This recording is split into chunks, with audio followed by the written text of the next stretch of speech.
እንግዲህ ቅድስናን እኔ በሁለት መንገድ እመለከተዋለሁ። የመጀመሪያው ቅድስና የአምላካችን የእግዚአብሔር ባህሪው ወይም ደግሞ ማንነቱ ነው እና በቅዱሱ መጽሐፍ ውስጥ እግዚአብሔር አምላክ ባህሪውንና ማንነቱን በተለያየ ጊዜ ለተለያዩ ባሪያዎቹና አገልጋዮቹ ገልጧል። ለምሳሌ በዘፍጥረት ምዕራፍ 17 ላይ እግዚአብሔር አምላክ ኤልሻዳይ ነኝ ብሎ ለሙሴ ሁሉን ቻይነቱን ለአብርሃም ገልጦለታል። እንዲሁም በዘጸአት መጽሐፍ ምዕራፍ 20 ላይ እኔ አምላካችሁ እግዚአብሔር ቀናተኛ ነኝና ከኔ በቀር ሌሎች አማልክቶች አይሁኑላችሁ ብሎ እግዚአብሔር አምላክ ቀናኢ አምላክ እንደሆነ በሙሴ በኩል ለእስራኤል ሕዝብ ገልጧል እና እግዚአብሔር በቅዱሱ መጽሐፍ ውስጥ ከገለጣቸው ባህሪዎቹ መካከል ደግሞ አንዱ ቅድስና ነው። ለዚያም ነው በዘሌዋውያን መጽሐፍ ምዕራፍ 11 ላይ እግዚአብሔር ቃል ሲናገር እኔ አምላካችሁ እግዚአብሔር ቅዱስ ነኝ ይላልና ቅድስና የአምላካችን የእግዚአብሔር ባህሪው ነው፣ ማንነቱ ነው። ለዚያም ይመስለኛል በኢሳይያስ መጽሐፍ ምዕራፍ 6 ላይ ነብዩ ኢሳይያስ ባየው ራእይ ውስጥ በእግዚአብሔር ፊት የሚቆሙት ኪሩቤሎች እርስ በርስ ቅዱስ ቅዱስ ቅዱስ የሰራዊት አምላክ እግዚአብሔር ብለው የእግዚአብሔርን ቅድስና ለፍፈዋል እና አምላካችን እግዚአብሔር ቅድስና ባህሪው ነው፣ ማንነቱ ነው። ሁለተኛ ቅድስና የእግዚአብሔር ሕዝብ ጥሪ ነው ብዬ አምናለሁ። እግዚአብሔር አምላክ የእስራኤልን ሕዝብ ከግብጽ ምድር ሲያወጣ ሕዝቡን ያወጣበት አልቲሜት አላማው እሱ ቅዱስ እንደሆነ የእስራኤል ሕዝብ ተቀድሶ እግዚአብሔርን እንዲከተል ነው። ለዚያም ነው በአንደኛ ተሰሎንቄ መጽሐፍ ላይ መጽሐፍ ቅዱሳችን ሲያስተምረን የእግዚአብሔር ሐሳብ እሱም መቀደሳችሁ ነው ይላልና ቅድስና የእግዚአብሔር ባህሪ ብቻ ሳይሆን የእግዚአብሔር ሕዝብም ጥሪ ጭምር ነው። ክብር ለኢየሱስ ይሁን። እንድንቀደስ እግዚአብሔር አምላክ ይፈልጋል እና ቅድስና ሊትራሊ ቃሉ ግን ምን ማለት ነው ብላችሁ ከጠየቃችሁኝ ቅድስና ከኃጢአትና ከዓለማዊነት ሕይወት ተለይቶ እግዚአብሔርን ለመምሰል ራስን ማስገዛት ነው። ቅድስና እንግዲህ ምን ማለት ነው የሚለው ብሮድ ሀሳብ ነው፣ ትልቅ ሀሳብ ነው። ግን ቅድስና ለእግዚአብሔር ቃልና ለመንፈስ ቅዱስ ራስን ማንነትን ዲዲኬት አድርጎ መስጠት ነው። ማንነትን ስንል ሰው ሁለንተናዊ የሆነ ማንነት አለው፣ መንፈስ አለው፣ ነፍስ አለው፣ ስጋ አለው እና ይሄ ሁለንተናዊ ማንነቱን ለእግዚአብሔር ሐሳብ ማስገዛት መቻል ማለት ነው እና ስጋ ስንል ስሜት አለው፣ መንፈስ ስንል ደግሞ ከእግዚአብሔር ጋር ያለው ሪሌሽንሺፕ፣ እንደገና ደግሞ ነፍስ ስንል ደግሞ ፍቃዱና እውቀቱን በእግዚአብሔር ሐሳብ ላይ ሲያደርግ ወይም ለእግዚአብሔር ሐሳብ ተለይቶ ሲኖር ይህንን ቅድስና ብለን እናየዋለን። መጽሐፍ ቅዱስ አንደኛ ተሰሎንቄ ምዕራፍ 5 ላይ ቁጥር 23 ላይ እግዚአብሔር ቃል እንዲህ ይላል፣ የሰላም አምላክ ራሱን ሁለንተናችሁን ይቀድስ፣ መንፈሳችሁም፣ ነፍሳችሁም፣ ስጋችሁም ጌታችን ኢየሱስ ክርስቶስ በመጣ ጊዜ ያለ ነቀፋ ፈጽመው ይጠበቁ ይላል። ይህ ማለት ሁለንተናዊ የሆነን ለእግዚአብሔር ሐሳብ ተገኝቶ መኖርን የሚያመለክት ነው። እግዚአብሔር በሰጠን ዘመን በሰጠን ሕይወት ላይ ጽድቅና ቅድስናን ገልጠን እንድንኖር እግዚአብሔር ጠርቶናል። ስለሆነ በጸጋው ድኛለው በሚል በስጋችን ላይ እንደፈለግን የምንኖር ነገር ግን እስከ መጨረሻው አልጠፋም በሚል የምንመላለሰው ሕይወት አይደለም። እንደውም ጸጋው ሲበዛ ከእግዚአብሔር ሐሳብ ውጪ የሆነውን ኃጢአትና ምድራዊ የዓለምን ሲስተም እየተውን እየጣልን የምንኖረው ሕይወት ነው የሚሆነው። ስለ ቅድስና ያው ማሰብ ስንጀምር ሁሉ ጊዜ እግዚአብሔርን ነው መነሻ የምናደርገው፣ እግዚአብሔርን ነው የምናስበው። ምክንያቱም ቀጥታ የቅድስና የቃሉ ትርጉም በሂብሪውም ቃዶሽ የሚለውን ቃል ስናይ ስለ መለየት ነው የሚያወራው። ስለዚህ አንድ ሰው ስለ መለየት ሲያነሳ ለምንድን ነው የሚለየው፣ ለማን ነው የሚለየው የሚለውን ነገር እናነሳለን እና መጽሐፍ ቅዱሳችንም ከዘፍጥረት ጀምሮ እስከ ራእይ ድረስ እግዚአብሔር ለሰው ልጆች ራሱን ሲገልጥ በዋነኝነት ማዕከል ያደረገው ባህሪው ቅድስና ነው። እግዚአብሔር ቅዱስ ነው፣ ጻድቅ ነው፣ ንጹህ አምላክ ነው፣ ኃጢአት ፈጽሞ አያውቀው እና አንዱ የደህንነትን መንገድ ኢየሱስን የላከበትን መንገድ እንኳን ስናይ ሰው ስለቆሸሸ ስለረከሰ ከእግዚአብሔር ስለተለየ ነውና ቅድስና ማለት ባጭሩ መለየት የሚለውን ሐሳብ ነው የምናየው። እግዚአብሔር አምላካችን ቅዱስ አምላክ ነው፣ ጻድቅ አምላክ ነው። ስለዚህ እግዚአብሔር የሰው ልጅ ሲፈጠር ዋና ሐሳቡ ንጹህ በሆነ መንገድ ከሱ ጋር ህብረት እንዲያደርግ ነው። ስለዚህ ቅድስና ዋናው ሐሳብ መለየት የሚለውን ቃል ነው የሚይዘው። በእርግጥ መለየት ብቻ ሙሉ ትርጉሙ ላይሆን ይችላል። ምክንያቱም ሰው ከኃጢአት መለየት አንድ ነገር ነው፣ ከዓለማዊነት መለየት አንድ ነገር ነው። ግን ቅድስና ሙሉ ደግሞ የሚሆነው ወደ እግዚአብሔር መቅረብ፣ የእግዚአብሔርን ሕይወት መኖር፣ ለጽድቅ ደግሞ ባሪያ ሆኖ መመላለስን ነው መጽሐፍ ቅዱስ የሚነግረን። ምክንያቱም ነጻነታችን ለኃጢአት ክፍተት እንዲሰጥ ለኃጢአት ምቹ እንዲሆን አይደለም። ያው ሮሜ መጽሐፍ ምዕራፍ 6ንም ስናነብ ይሄንን እናገኛለን እና ቅድስና ማለት ከኃጢአት መለየት ወደ እግዚአብሔር ደግሞ መቅረብ የሚለውን ሐሳብ እናያለን። ስለዚህ ቅድስና ባጭሩ ምን ማለት ነው ቢባል እኔ ቅድስና ጠሪውን የሚያሳይ እና ጥሪውን የሚመጥን ህይወት ነው። ሰው ሲቀደስ ጠሪውን እያሳየ ነው፣ ፈጣሪውን እያሳየ ነው፣ አምላኩን እያሳየ ነው እና በጣም አተኩሮ መጽሐፍ ቅዱስ የሚነግረን በብሉይ ኪዳን እንኳን በዚህ 39 መጽሐፍ ውስጥ ወደ 830 በላይ ነው ቅዱስ ቅድስና የሚል ቃላትን የምናገኘው እና ምን ያህል መጽሐፍ ቅዱስ ትኩረት ሰጥቶ ስለ ቅድስና እንደሚያወራ በዛ ውስጥ ማየት እንችላለን። ቅድስና ምን ማለት አይደለም ለሚለው ሰው ተኮር አይደለም፣ ስፍራ አይመርጥም። አንዳንድ ሰው ቸርች ሲመጣ ነው ቅዱስ የሚሆነው አነጋገሩን የሚቀይረው እና ቅድስና ስፍራ አይመርጥም። እነ ዮሴፍንም ስናገኝ መጽሐፍ ቅዱሳችን ይሄ ነው። ያቺ ሴት አይተናል፣ ባሌ የለም እንደዚህ ነውና ብንረክስ አይታወቅብም። ግን ቅድስና ማዕከል የሚያደርገው ትኩረቱ ሰውን አይደለም፣ መገበዝ አይደለም፣ መቀደስ። ለዛ ነው በእግዚአብሔር ፊት ኃጢአትን አልሰራም ማለት እና በእግዚአብሔር ፊት ትክክል ሆኖ መመላለስ ነው ቅድስና። ሰው አይመርጥም፣ ስፍራ አይመርጥም፣ ቤት አይመርጥም፣ ቤተሰብ አይመርጥም፣ ዘመድ አይመርጥም። በሁሉ ቦታ ንጹህ የሆነውን ማንነት መኖር ማለት ነው። እንደውም አንዲት ልጅ አንድ ጊዜ ስናወራ ትዝ ይለኛል የተናገረችው ነገር ቅድስና ማለት ሰው ብቻውን ቤቱ በጓዳው እያለ የሚያስበው ሐሳብ ብላ ተናግራለች እና እውነቷን ቅድስና በግል ሲኖረን ያለን ያ አመለካከት ነው እኛን ህይወት ቅዱስ የሚያደርገው እንጂ ስፍራ እየቀየረ የሚለወጥ ባህሪ ንግግር እሱ ቅድስና ማለት አይደለም።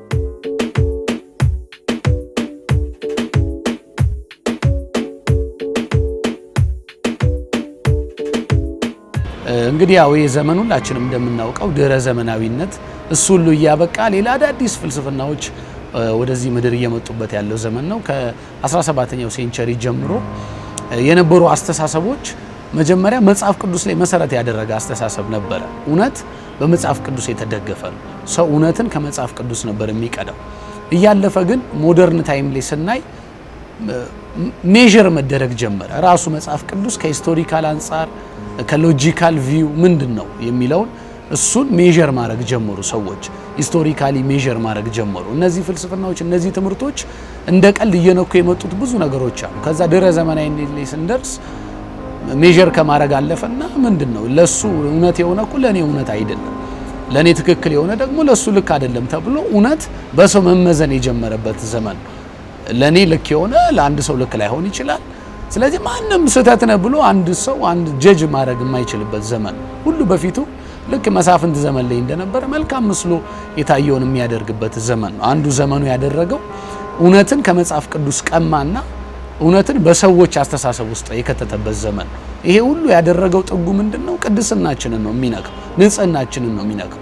ምክንያቱም ሰው እንዳልኩት ለሚለየው የሚለይበት ዓለም ስላለ ነው፣ ጠሪው ቅዱስ ስለሆነ። ስለዚህ ይሄ ዘመን አንዱ ያደረገው ነገር እውነት በእኛ መለካት ጀመረ። ሁሉ ሰው የራሱ እውነት አለው። ለራሱ ከፈለገ ትክክል ነው፣ ከፈለገ ለራሱ ስህተት ነው። ማለት ሰው ራሱን አምላኪ የሆነበት ዘመን፣ ማንም ጀጅ አያረገው፣ ማንም አይፈርደው፣ በራሱ የወደደውን የሚመላለስበት ዘመን። መጽሐፍ ቅዱስ ደግሞ ይህንን አይነግረንም። በጣም የርኩሰት ቤቶች የበዙበት በየትምህርት ቤቱ ፊት ለፊት ጫት ቤት፣ መጠጥ ቤቶች፣ የርኩሰት ቤቶች እንደ ልባቸው የበዙበት ነውና ሰው ለእንዲህ አይነት ነገር አሁን ምቹ እየሆነ እየተገደደበት ያለበት ዘመን፣ እንዲህ አይነት እውነት እንኳን የሚወራ ሰው የማይፈለግበት ዘመን ነውና ቅድስና ከዚህ ዘመን ጋር ስናየው በጣም አስቸጋሪ መልክ ነው ያለው። እንደውም በቅርብ ጊዜ ወደ መገናኛ አካባቢ ይመስለኛል ማስታወቂያዎች ራሱ ሹገር ማሚ እናገናኛለን፣ ሹገር ዳዲ የሚል በግልጥ ነው ስልኮች ተጽፎና ሰው ሞራሉን እንኳን ያጣበት ዘመን ነው። ለመርከስ ስልክ ተለጥፎ በየአደባባዩ መደበቅ እንኳን ያቆመበት ዘመን ነውና ቅድስና በዚህ ዘመን በጣም የተገፋበት፣ ከቤተ ክርስቲያን የተገፋበት፣ ከትውልዱ እየራቀ ያለበት ዘመን ነው። እግዚአብሔር ይርዳ። እንዴት እናዋለን ስንል ቅድስና ከእግዚአብሔር የተሰጠን ባህሪ ማንነት ስለሆነ እሱን ማንነት ሁሉ ጊዜ እየገለጥን የምንኖረው ነው መሆን ያለበት። እውነት ነው መጽሐፍ ቅዱስም እንደሚነግረን ዘመን እየጨመረ ሲመጣ ክፋትም አብሮ ይጨምራል፣ አመጽ አብሮ ይጨምራል። ግን የተገለጠልን ጸጋ ታላቅ ስለሆነ እሱን ጸጋ እየተመለከትን በትክክለኛ ህይወት ልንኖር እግዚአብሔር ጠርቶናል። የቅድስና መለኪያው የእግዚአብሔር ቃል ነው፣ የመንፈስ ቅዱስ ሐሳብ ነው፣ የእግዚአብሔር እቅድ ነው። እሱን ማንነቱን ሳንተው ሳንቀይር በዛ ማንነት ልክ እንድንኖር እግዚአብሔር ጠርቶናል። ቃሉ እንደሚነግረን ክፋት እየጨመረ ኃጢአት እየበዛ ይመጣል።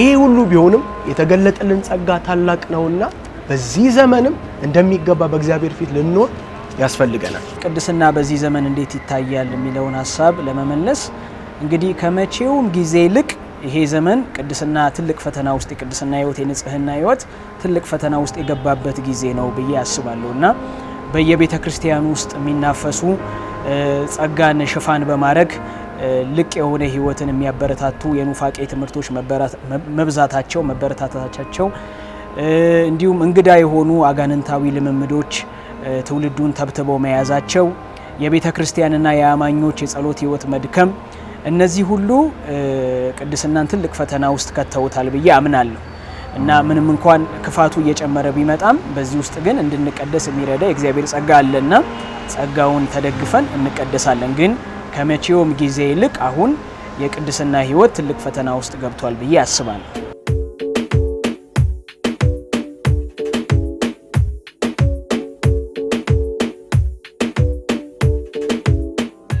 ወጣትነት ለብዙ ፈተና፣ ለብዙ ውጣ ውረድ፣ ለብዙ ቻሌንጅ የተገለጠ ማንነት ነው።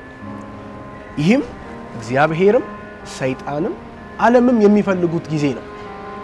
በዚህ ሰዓት በወጣትነት ውስጥ ብዙ አቅም አለ፣ ብዙ ኃይል አለ፣ ብዙ ፖቴንሻል አለ። ያንን ፖቴንሻል ለእግዚአብሔር መንግስት፣ ለእግዚአብሔር ስራ፣ ለወንጌል እውነት፣ ለጽድቅና ለቅድስና ማዋል ይቻላል። ደሞም ኦፖዚት ደግሞ እግዚአብሔር ከተናገረልን እውነት ጎለን እግዚአብሔር ካወራን ህይወት ጎለን እኛም ጠፍተን ሌሎችንም ማጥፋት የምንችልበት ደረጃ የሚያደርሰን ይሆናል። መጽሐፍ ቅዱስ እንደሚነግረን በጉብዝና ወራት ፈጣሪን አስብ ይላል መክብብ 12 ቁጥር 1 ላይ። ጉብዝና ማለት ሁሉ ነገር ማድረግ የምንችልበት እድሜያችን የፈለግነው ነገር እንድንሆን የሚፈቅድበት መሮጥ የምንችልበት መስራት የምንችልበት ማገልገል የምንችልበት ያ ማንነት ማለት ነው። በጉብዝና ወራት እግዚአብሔርን የማያስብ ትውልድ ካለ ለምድራዊውና ለስጋዊው ለዓለማዊ ሲስተም የተሰጠ ይሆናል። ለዛ ደግሞ የተገዛ ይሆናል። ያ ማንነት ይኖረዋል። ስለሆነ ቅድስና ከወጣትነት ጋር ተያያዥነት ያለው ነው። እግዚአብሔርን ፈርቶ ከመኖር ጋር የሚያያዝና የሚገናኝ ማንነት ሊኖረው ያስፈልጋል። መጽሐፍ ቅዱስ ጳውሎስ ለጢሞቴዎስ እንዲህ ብሎ ይነግረዋል። ከክፉ ጎልማሳነት ምኞት ሽሽ ይሏል። ጎልማሳነት ምኞት በልባችን ውስጥ ያለ ነው። ማንም ሰው ውስጥ ያለ ቢሆንም ነገር ግን የተገለጠልን ጸጋን የተገለጠልን እውነት ይሄንን ነገር እንድንደግም ወይም ደግሞ ይሄን ነገር እንድንኖር አያደርገንም። ክፉን ነገር እየሸሸን ከማይገባው ነገር እየተለየን ለእግዚአብሔር ሐሳብ እንድንኖር ነው የእግዚአብሔር ሐሳብና የእግዚአብሔር እቅድ። በወጣትነታችን ጌታን ደስ ልናሰኝ ይገባል። በተለይ በዚህ ዘመን ክፋት በበዛበት ዘመን አመጽ በበዛበት ዘመን ለእግዚአብሔር ሐሳብ ለእግዚአብሔር እቅድ የምንገዛና የምንኖር ሰዎች መሆን አለብን። እንግዲህ ወጣትነትን ስናስብ ያው መጽሐፍ ቅዱስ መሰረት አድርገን ነው የምናወራው። በአንድም በሌላም ጎልቶ የምናገኘው ሐሳብ ነው መጽሐፍ ቅዱስ በእግዚአብሔር ቃል ውስጥ እግዚአብሔር ገና እምነት አባቶችንም ስናይ ገና በማለዳ በህይወታቸው ማለዳ ጠርቶ ቀድሶ ነው ለራሱ ዓላማ የተጠቀመባቸው። እነ ዮሴፍን ማንሳት እንችላለን ከብሉይ ኪዳን፣ እነ ዳንኤልን ጓደኞቹን ማንሳት እንችላለን፣ እነ ሳሙኤልን እነ ዳዊትን ስናይ ገና በለጋ እድሜያቸው ነው እግዚአብሔር የተጠቀመባቸው የተለዩት ለጌታ። በአዲስ ኪዳንም ስናይ እነ ጢሞቴዎስ እነ ቲቶ በወጣትነታቸው ዘመን 10 ቤቱን የጨረሱ 20 ቤት ውስጥ ያሉ ሰዎች ናቸውና አለ በግልጥ እድሜያቸውን ተኮር አድርጎ ባያወራም ግን በወጣትነት ውስጥ አለ። ክርስትና እምነት አንዱ ለየት የሚያደርገው በወጣትነት እንደ ልብ ተኑሮ ማምሻውን ለመቀደስ የምንመጣበት ህይወት አይደለም።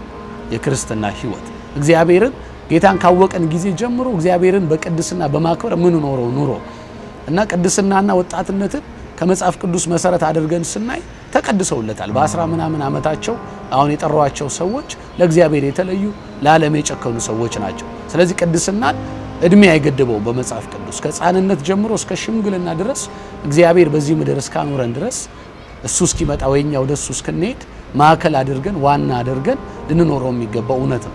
በእርግጥ ወጣትነት ለዚህ ህይወት የተጋለጠ ነው። ምክንያቱም የስሜት ለውጦች፣ የባህሪ ለውጦች የሚታዩበት የአካል ለውጥ የሚታይበት እድሜ ነው።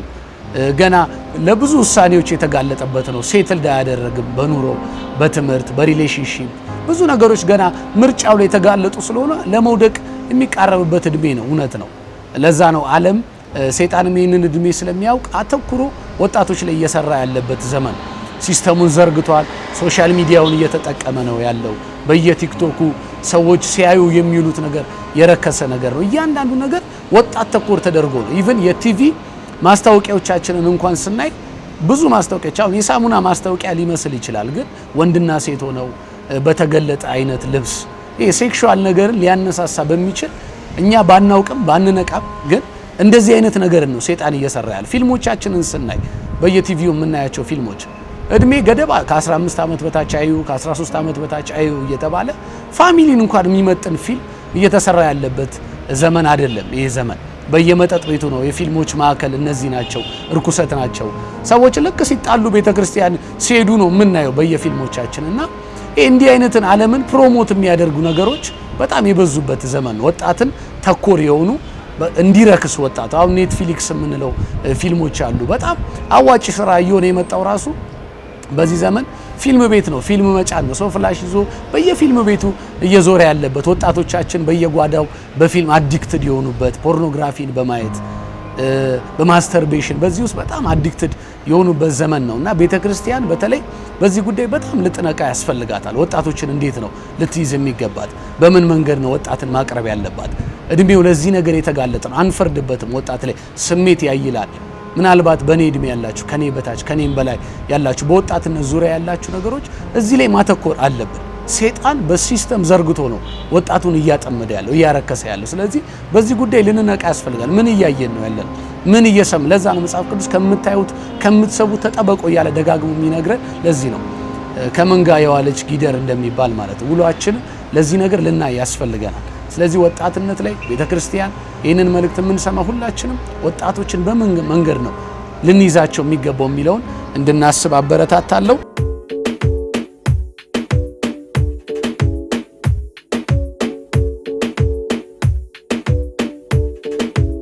እንግዲህ ይህንን ሀሳብ ለመመለስ መጽሐፍ ቅዱሳችን በአንደኛ ተሰሎንቄ መጽሐፍ ምዕራፍ 5 ላይ ሲናገር የሰላም አምላክ እርሱ ሁለንተናችሁን ይቀድስ ይላል ሐዋርያው ጳውሎስ። እና ቅድስና ሰዎች በራሳቸው የሚያመጡት ህይወት ነው ብዬ አላምንም። ቅድስና እግዚአብሔር አምላክ ለሰዎች የሚሰጠው በጸጋው የምንለማመደው ህይወት ነው እና ለመቀደስ አማኞች ምን ማድረግ አለባቸው ብዬ ሳስብ አማኞች ወደ እግዚአብሔር ጸጋ ዙፋን ከኃይለኛው ከእግዚአብሔር እጅ በታች ራሳቸውን ማዋረድ አለባቸው ብዬ አስባለሁ። የሚቀድሰን ራሱ እግዚአብሔር ስለሆነ ሲቀጥል አማኞች ኃጢአታቸውን በመናዘዝ መቼስ እኛ የንስሐ አባት የለንም። የንስሐ አባታችን ጌታ ኢየሱስ ነው። በሱ ፊት ኃጢአታችንን በመናዘዝ እና በመተው እግዚአብሔርን የመምሰል ህይወት እለት እለት መለማመድ ደቀ መዝሙር የመሆንን ህይወት መለማመድ አለብን ብዬ አስባለሁ። እኔ መጀመሪያ ስለ መቀደስ ስናወራም እግዚአብሔርን ማዕከል አድርገን ነው የምናወራው። የራሳችን ቅድስና የለንም። ከጌታ የምንካፈለው በጸጋው ያገኘነው አንዱ እውነት ነው። እንግዲህ እኛ አማኞች እንደምናምነው መጽሐፍ ቅዱስን መሰረት ያደረገ እውነት በአምላካችን መንፈስ ታጥባቸዋል፣ ተቀድሳቸዋል፣ ጸድቃቸዋል ይላል። ስለዚህ የመጀመሪያው እንድንቀደስ ማድረግ ያለብን በጌታ በኢየሱስ ክርስቶስ ማመን ንስሐ መግባት ነው። ከኃጢአት መለየት። ሰው ዳግም ካልተወለደ በቀር የእግዚአብሔር መንግስት ሊያይ አይችልም። የእግዚአብሔር መንግስት ቅዱስ ነው፣ ጻድቃን የሚኖሩበት መንግስት ነው። ስለዚህ ሰው መጀመሪያ መቀደስን ሲያስብ ንስሐ መግባትን ነው ማሰብ ያለበት። ጌታ ኢየሱስን እንደ ግል አዳኝ አድርጎ መቀበልን ነው። እንግዲህ ቅድስና እንደምናውቀው ተቀድሰናል፣ ደግሞ እየተቀደስን የምንቀጥለው ነው። በአንዴ ፐርፌክሽን ውስጥ አንገባም። የህይወት ምልልስ ነው፣ ሀሳብ ነው፣ ድርጊት ነው። ስለዚህ ሁሉ ጊዜ በቃሉ እየተቀደስን በመንፈሱ እየተቀደስን በጸሎት ከእግዚአብሔር ያንን ህይወት እየተካፈለን የምንኖረው። ስለዚህ መቀደስን ሁሉ ጊዜ ስናስብ መጀመር ሰው ያለበት በጌታ ኢየሱስ ክርስቶስ ያላመነ ሰው ጌታን መቀበል፣ በጌታ በኢየሱስም ያመነ ያንን ድህነት ለምን እንደተቀበለ ለምን እንዳመነ በማወቅ ያንን በማመን የሚጀምር ህይወት ነው። ሁለተኛ ለመቀደስ ሰው ምን ያድርግ ምን ማድረግ ነው ያለብን ካለን መጽሐፍ ቅዱስ በዳንኤል መጽሐፍ ምዕራፍ 1 ቁጥር 8 ላይ እንደምናነበው ዳንኤልም ይላል በንጉሱ መብልና መጠጥ እንዳይረክስ በልቡ አሰበ ይላል። ስለዚህ ሁለተኛ ሰው ከዳነ ጌታ ኢየሱስ እንደግል አዳኙ አድርጎ ከተቀበለ አምኗል፣ ታጥቧል፣ ተቀድሷል። ግን ደግሞ ቅድስና እድገት ስለሆነ ፕሮግረስ ስለሆነ ጌታን ወደ መምሰል ወደ ፍጹምነት ማደግ ስለሆነ ሁለተኛ ማድረግ ያለበት ወሳኙ ሐሳብ ማሰብ ነው። መቀደስን ማሰብ ነው። ዳንኤል እንዳይረክስ አሰበ ይላል። ከማሰብ ነው የሚጀምረው። ለዛ ነው ምኞት ጸንሳ ኃጢአትን ትወልዳለች የሚለን መጽሐፍ። ለዛ የሚደረግ ኃጢአት በድርጊት የሚገለጥ ከሐሳብ የሚጀምር ከምኞት የሚጀምር። ዳንኤል አለመርከስን መጀመሪያ ከማሰብ ነው የጀመረው። ስለዚህ ማሰብ ነው ያለብን። ለዚያ ነው እንድናስብ በተለያየ መጽሐፍ ቅዱስ ቆላስይስ 3 ላይም ስናነብ ሕይወታችሁ በክርስቶስ በሰማያዊ ስፍራ እንደተቀመጠ አስቡ ይላል። ስለዚህ መዳናችንን፣ መቀደሳችን፣ መጽደቃችንን ማሰብ አለብን። ለዚህ ሕይወት የሚመጥንን ሕይወት ለመኖር አለመርከስን ማሰብ አለብን። ስለዚህ ከማሰብ ነው የሚጀምረው። እናስባለን ወይ ነው አሁን ድርጊታችን የሚያሳየው ያሰብነውን ሐሳብ ምን ፈጽመው በሕይወታችን ያቀድነው ነው የተመኘነው ነው። ስለዚህ ቅድስናን ከማሰብ ነው የሚጀምረው። ቅድስናን እናስባለን። የዳንኤልን ጓደኞች ስናይ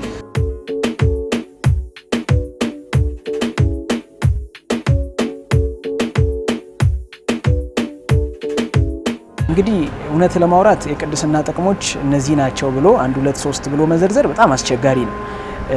እኛ የምናነበው ይሄ ቅዱስ መጽሐፍ ቅድስናን አጽንኦት ሰጥቶ የሚያስተምር መጽሐፍ ስለሆነ ሙሉ መጽሐፍ ቅዱሳችን ስለ ቅድስና ጥቅም ነው የሚያስተምረው እና እኔ በዋነኝነት ከማስባቸው የቅድስና ጥቅሞች መካከል በዕብራውያን መጽሐፍ ምዕራፍ 12 ቁጥር 14 ላይ መጽሐፍ ቅዱሳችን ሲያስተምር ትቀደሱ ዘንድ ፈልጉ ይልና ያለ እርሱ እግዚአብሔርን የሚያይ የለም ይላልና ቅድስና እግዚአብሔርን የምናይበት መንገድ ነው። ሰው ካልተቀደሰ በስተቀር ራሱን ለቅድስና ዴዲኬትድ ካላደረገ የደቀ መዝሙርነትን ሕይወት ካልተለማመደ በስተቀር እግዚአብሔርን የማየት ቻንስ የለውም እና ቅድስና እግዚአብሔርን የምናይበት መንገድ ነው። ለዚያም ይመስለኛል በመዝሙር መጽሐፍ ምዕራፍ 24 ላይ መጽሐፍ ቅዱሳችን ሲያስተምረን ወደ እግዚአብሔር ተራራ ማን ይወጣል? በቅድስናው ስፍራ ማን ይቆማል? ይልና እጁ ንጹህ የሆነ ልቡም ንጹህ የሆኑ ነፍሱን ለከንቱ ነገር ያላነሳ በባልንጀራዎቹም ላይ በውሸት ያልመሰከረ ነው ይላል መጽሐፍ ቅዱሳችን እና ቅድስና የንጽህና ሕይወት የደቀ መዝሙርነት ሕይወት እግዚአብሔርን የምናይበት አንድ መንገድ ነው ብዬ አስባለሁ። እንዲሁም ሐዋርያው ጳውሎስ እንደሚናገረው ማንም ራሱን ከነዚህ ነገሮች ቢያነጻ ለጌታው የሚጠቅም የክብር ዕቃ ይሆናል ይላልና ቅድስና እግዚአብሔር በእኛ እንዲሰራ የምንፈቅድበት ሕይወት ነው። እግዚአብሔር በእኛ እንዲንቀሳቀስ ልጁ ኢየሱስ ክርስቶስን እንዲገልጠው መንግስቱን በእኛ እንዲያሰፋ የአጋንንትን መንግስት ደግሞ በእኛ እንዲያፈርስ ካስፈለገ አማኞች የቅድስናን ሕይወት መለማመድ አለባቸው ብዬ አስባለሁ። ካለ ቅድስና እግዚአብሔርን ማየት አንችልም። ሲቀጥል ደግሞ እግዚአብሔር በእኛ ሕይወት ካለ ቅድስና ሊሰራ ሊንቀሳቀስ አይችልም ብዬ አስባለሁ። ልክ ነው። 1 2 ብለን ብዙ ይሄንን ላናወራ እንችላለን። ግን በዋነኝነት መጽሐፍ ቅዱስ ላይ ምንድነው የመቀደስ ጥቅሙ? ጌታን የማግኘት ከጌታ ጋር የመስማማት ምንድነው ጥቅሙ ስንል ኤፌሶን መጽሐፍ ምዕራፍ 1 ቁጥር 11 እግዚአብሔር ዓለምን ሁሉ በክርስቶስ መጠቅለል የሱ አጀንዳ እንደሆነ ይናገርና ቁጥር 12 ላይ በልጁም ካመንን በኋላ ለክብሩ ምስጋና እንሆን ዘንድ ይላል። ስለዚህ ዋናው እግዚአብሔር እኛን ሲጠራ ልጁን እንኳን ኢየሱስን ወደዚህ ምድር ልኮ የሆነልንን ምህረት ሁሉ ስናስብ ሁሉ ጊዜ ነደ ያ ሁሉ ነገር እግዚአብሔር ለኛ ያደረገው ለምንድን ነው ስንል ለክብሩ ምስጋና እንሆን ዘንድ ነው። እግዚአብሔር ቀናተኛ አምላክ ነው። ሁሉ ጊዜ በፈጠራቸው ሰዎች ውስጥ ገኖ ነግሶ እኛም በልባችን ፍቃድ ጌታን አክብረን እንድንኖረው የሚፈልገው አምላክ ነው። ስለዚህ ለክብሩ ምስጋና እንሆን ዘንድ ነው። አንደኛው የቅድስና ጥቅም ምንድነው? እግዚአብሔርን የምናከብርበት መንገድ ነው። ጌታ በእኛ ሕይወት የሚከብረው ስንቀደስ ብቻ። እኔ ሁሉ ጊዜ ይላል እግዚአብሔር የአቤልን መስዋዕት ከመመልከቱ በፊት አቤልን ነው ያየው። የኛ አምላክ በመስዋዕቱ ብዛት የሚወፍር ጌታ ሳይሆን በመሰዊያው የሚከብር ጌታ። ብዙ መስዋዕትን ይዘን የምናስደስተው አምላክ የለም። በመሰዊያው ግን እሱ ይከብራል። ለዛ ነው ወደ አቤልና ወደ መስዋዕቱ ተመለከተ። እግዚአብሔር መስዋዕቱን የአቤልን ከመመልከቱ በፊት የአቤልን ማንነት ነው ያየው። መስዋዕቱን አቤል ወደ እግዚአብሔር ያቀረበበትን ሕይወት ነው ያየው። ለዛ ነው አሮንንም ሲያዝ በዘሌዋውያን ምዕራፍ 28 ላይ መስዋዕቱን ይዘ በመጣ ጊዜ አለው ቅድስና ለእግዚአብሔር የሚል ማተብ በግንባር ላይ አድርገህ ግባልኛል፣ ያኔ ሞገስ ይሆንልሃል። እግዚአብሔርን ወፍራም በጎች በማምጣት አናስደስተው። እንደዛማ ቢሆን ኖሮ እንደ ሳኦል እግዚአብሔር የሚደሰትበት ሰው በመጽሐፍ ቅዱስ አናገኝም ነበር። የተመረጡ በሬዎችን ብዙ በጎችን ይዞ አትርፎ ነበር ከአማሌቅ። እግዚአብሔር ግን በዛ ደስ አይለው። መሰዊያው ሲታዘዘው፣ መሰዊያው እሱ ሲሰማው፣ መሰዊያው የተቀደሰ ሲሆን ነው እግዚአብሔር የሚከብር። በደንብ አተኩሬ መናገር የምፈልገው ነገር የኛ አምላክ በመሰዊያው የሚከብር እንጂ በመስዋዕቱ ብዛት የወፈረ አምላክ አይደለም። ዛሬም ቢሆን በብዙ አጀብታ፣ በብዙ ዝማሬ፣ በብዙ ስብከት የምናስደስተው አምላክ የለም። እሱማ ጸጋው ነው ያደረገው። በተቀደሰ ማንነት ግን እግዚአብሔር ደስ ይለዋል። ስለዚህ በዚያ ነው እግዚአብሔር ማክበር የምንችለው። ሁለተኛ ምንድነው የቅድስና ጥቅም ካላችሁ ሞገስ ማግኛ ነው በእግዚአብሔር ዘንድ ሞገስ እንዲሆንልሃል። ስለዚህ ጸሎታችን ሞገስ እንዲያገኝ ለዚያ ነው ካልተቀደሰ ሰው እግዚአብሔርን ሊያይ አይችልም ብሎ በግልጽ መጽሐፍ ቅዱስ የነገረን። እየጸለየ ካልተቀደሰ ሊያየው አይችልም። እያገለገለ ካልተቀደሰ እግዚአብሔርን ሊያየው አይችልም። ስለዚህ ቅድስና ሞገስ ማግኛ አካሄዳቸውን ከእግዚአብሔር ጋር ስላደረጉ እነ ሄኖክን እግዚአብሔር የመረጣቸው እነ ኖህን መርጦ የሰውን ዘር ያስቀጠለባቸው ንጹህ ህይወት ጌታን ያከበረ ማንነት ስለነበር ጸሎታችን፣ አገልግሎታችን፣ በእግዚአብሔር ፊት ያለ ምልልሳችን ሞገስ የሚያገኘው ስንቀደሱ ያ ነው ጥቅሙ። ሌላ ሶስተኛና የመጨረሻ በጣም መናገር የምፈልግበት ሐሳብ በተለይ እንደ ወጣት ለወጣቶች የማስተላልፈው መልእክት የመቀደስ ጥቅሙ ለሰው ህይወትም መጥፎ ጠባሳ አለመሆኑ ነው። ይህንን ሐሳብ ሳስብ በጣም ደስ ይለኛል። ቅድስና እግዚአብሔርን ያከብራል፣ በእግዚአብሔር ፊት ሞገስ ያለው ህይወት ይሰጣል። እሱ ብቻ ደግሞ አይደለም፣ ቅዱስ ሆነን በእግዚአብሔር ፊት ስንመላለስ ለሰው ህይወት መጥፎ ጠባሳ አንሆን። ሰው አለመጸለይን ሲያስብ እኛን አያስብም። ሰው ከቸርች መጥፋትን ሲያስብ እኛን አያስብም። ለዛ ምሳሌ እኛን አያደርገን። ለሰው ህይወት እንኳን መጥፎ ጠባሳ አለመሆን የምንችለው ተቀድሰን በቅድስና ህይወት ስንኖር። አንደኛው ሌላኛው ጥቅሙ ምንድነው? እግዚአብሔርን ህልውና እንለማመዳለን። ቅድም እንዳልኩት ዕብራውያን ላይ ምዕራፍ 12 ላይ እንዳለው ቁጥር 14 ላይ ትቀደሱም ዘንድ ፈልጉ ይላል። ያለዚህ ግን እግዚአብሔርን ማንም ሊያይ አይችልም ይላል። የእግዚአብሔር ህልውና በህይወታችን ላይ እንዲገለጥ መቀደስ ያስፈልጋል። በተለይ ወጣቶች ከፊታችን ሪቫይቫል አለ። የእግዚአብሔር ክብር ሊገለጥ ነው። ለዚህ እውነት ደግሞ እንድንዘጋጅ እግዚአብሔር ይፈልጋል። ጌታ ኢየሱስ ከመምጣቱ በፊት አስቀድሞ ዮሐንስ እንደመጣ ጥርጊያውን እንዳቀና እግዚአብሔር መንፈስ ደጋግሞ በዚች ምድር ላይ የተናገረው ያለው ነገር ቅድስና ለእግዚአብሔር ነው። ተለይተንነት እግዚአብሔር እንድንኖር ይፈልጋል። ህልውናውን፣ መገኘቱን፣ መንፈሱን ሊያፈስብን ይፈልጋል። ጸጋውን በእኛ ሊገልጥ ይፈልጋል። ያለዚህ ግን የእግዚአብሔርን ሐሳብ፣ የእግዚአብሔርን ኃይል፣ ያንን የእግዚአብሔርን አጀንዳ በህይወታችን ሊፈጸም አይችልም።